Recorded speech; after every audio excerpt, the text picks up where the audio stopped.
Hola, buenas, quien les habla Pía Acuña y mi tema a mencionar hoy día es la comparación de medias. Partimos con lo siguiente de las medias. La media es un procedimiento descriptivo en el cual obtenemos estadísticamente descriptivos en base a grupos o subgrupos para sacar variables correspondientes de forma independiente. Podemos analizar temas como el análisis de varianza, dependiendo de un factor, o el coeficiente de determinación, o la contrarrestar hipótesis de linealidad. Cuando hablamos de comparación de media, nos estamos refiriendo a comparar diferentes valores de diferentes muestras en forma independiente y son específicamente de acuerdo a un factor y que pueden ser variados en diferentes tiempos.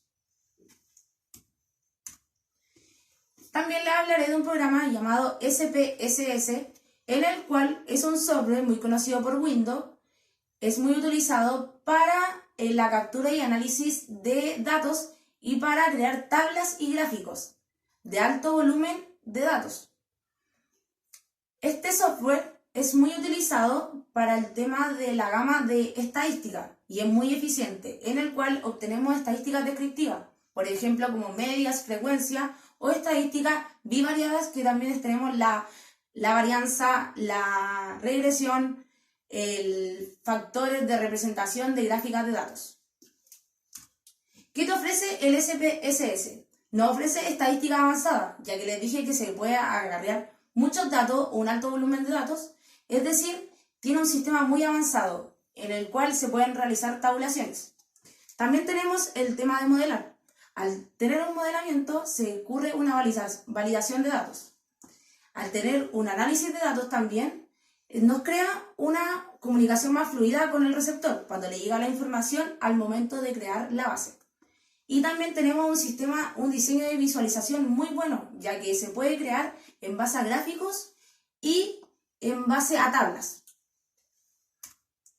¿Cómo funciona el SPSS? Es muy parecido a una hoja de cálculo, ya que es formado por columnas y por filas, en el cual esta hoja de cálculo se pueden realizar los datos medianamente ahí y también se pueden cambiar en base a patrones. Este sistema funciona por la base de comandos. No se realizan los cálculos en la misma hoja de cálculo.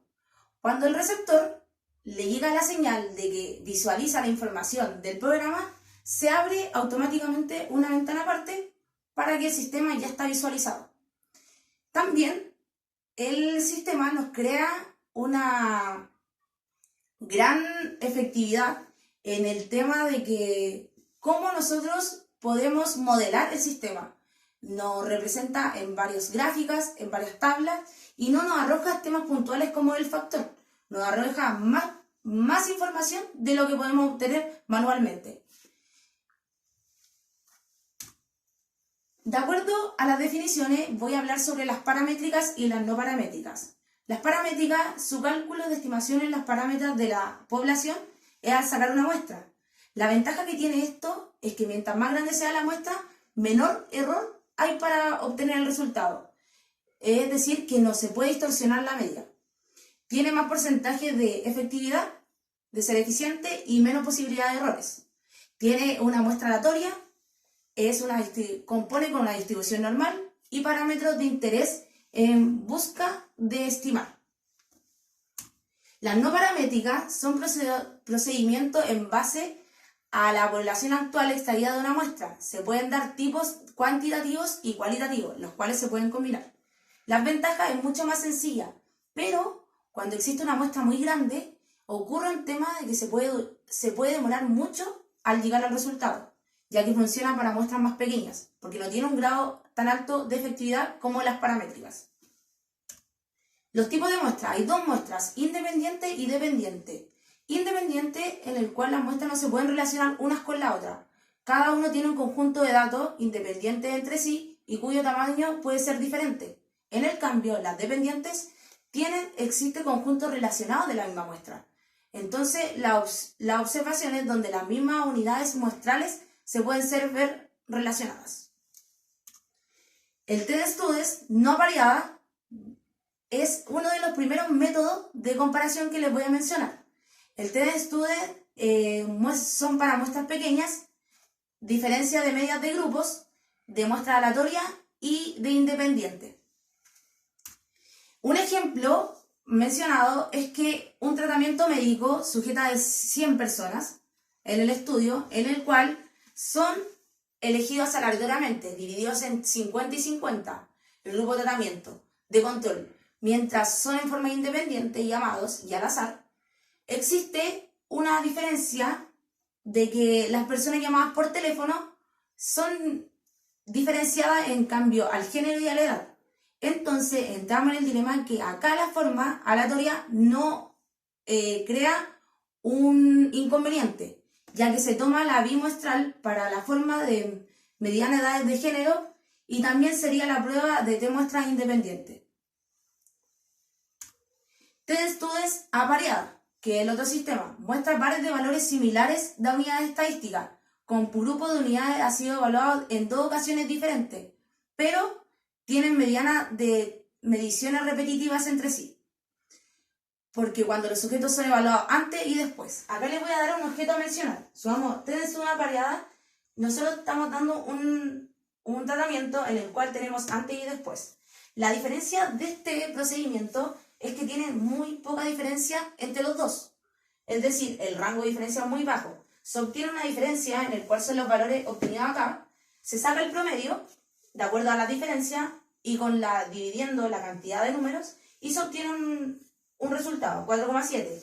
En el 4,7 se obtiene la varianza y de acuerdo a esa se tabulan estas 2 hipótesis. Se parte de la hipótesis, la primera hipótesis, que es que tiene que dar 0, y la segunda hipótesis es diferente de 0, en el cual existe un resultado en el cual obtenemos la t en base a los datos obtenidos del promedio, de la diferencia y la desviación estándar, y en el cual obtenemos un 3,57 de resultado de t.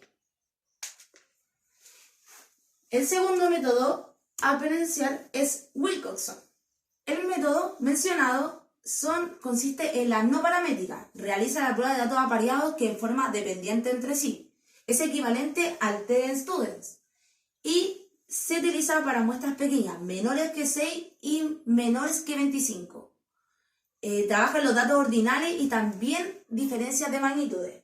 Acá les voy a dar una representación en cuanto a lo que digo que trabaja con diferentes magnitudes, porque en el cual obtenemos datos de negativos y positivos. Obtenemos esta tabla en el cual obtenemos poquitos datos, menores que 25, mencionados, diferentes de esposa y esposo. En cuanto a la pareja, se saca una gran diferencia de cada intervalo y se obtiene, supongamos en el ejemplo primero, obtenemos el 6. Después enumeramos del 1 al 6, copiando y ordenando, después sacamos un rango de diferencia, manteniendo la primera hipótesis de que es igual a 0 y la segunda hipótesis de diferencia que sea distinto de 0. Al tener un rango de diferencia, se obtiene valores positivos y negativos del rango, en el cual existe un resultado que hay menores valores negativos. Es decir, se toma ese valor de frecuencia y se suman los negativos, y al obtener que el t, que partimos con la suposis de que tiene el 5% aceptado, se logra localizar de que el t me dio mayor que el porcentaje de t del principio en cuanto al porcentaje aceptado. Es decir, que la hipótesis es válida y se acepta en la representación de Wilcoxon. El segundo método a hablar, el tercer método, es Mann-Whitney. Es no paramétrica también, permite analizar datos nominales y ordinarias y no plantea hipótesis para ciertos parámetros. Analizado, existe una distribución libre y supuestos de poblaciones originales donde se demuestre. Se ocupa para comparar poblaciones de muestras independientes y se calcula el llamado U, distribución para muestras con 20 observaciones.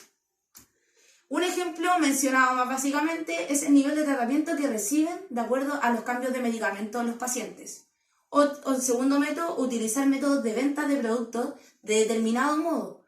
La persona que quiso realizar estas ventas quiso ver si el tema de la publicidad podía cambiar o ser más efectivo que el tema de vender por casa en casa o por directamente al consumidor. ANOVA es un análisis de varianza, procedimiento por más de dos pruebas, es decir, realiza una comparación de las medias cuantitativas. Se usa para contrastar la hipótesis de que varía muestras iguales. Las condiciones a analizar acá son que analiza respuestas cuantitativas, condiciones experimentales idénticas y posibilidad de crear un subconjunto. Los ejemplos mencionados es como cuando se realiza un tratamiento. Muestras diferenciales y tratamiento psicológico es como una de las partes mencionadas. Comparar dos materiales de construcción para ver cuál es más efectivo, es decir, se realizan como comparamientos. Aparatos tecnológicos para ver cuál es más eficaz y si son rápidos, ya que tienen el mismo sistema operativo. El otro método es Kruskal-Walsh, método no paramétrico que sirve para comprobar si un grupo de datos proviene de la misma población de donde se extrajo los otros datos. Idéntico a la ANOVA, vienen como de la mano. Método más adecuado para comparar poblaciones, sustituye el análisis de varianza y por lo que especifica que la hipótesis nula afirme que las muestras son aleatorias y extraídas de la misma o idénticas distribuciones poblacionales donde se obtuvo. El ejemplo es que un administrador del sector de salud desea comparar el número de camas desocupadas en de 3 hospitales de la misma ciudad. Es decir, una psicóloga evalúa la salud programada de reducción de peso de 3 pacientes y son de 18 pacientes, pero son divididos en 3 grupos. Es decir, más que nada, saca una muestra y la subdivide en 3 para ver las diferencias entre sí. Mi conclusión de este tema es de que cuando nosotros realizamos un análisis estadístico tenemos que ver bien las características y saber bien qué método analizar ya para llegar a la mejor efectividad y lograr saber el resultado para que en la vida real uno le puede sacar un resultado más 100% acertado y puede ser más útil. Muchas gracias, esa fue mi presentación.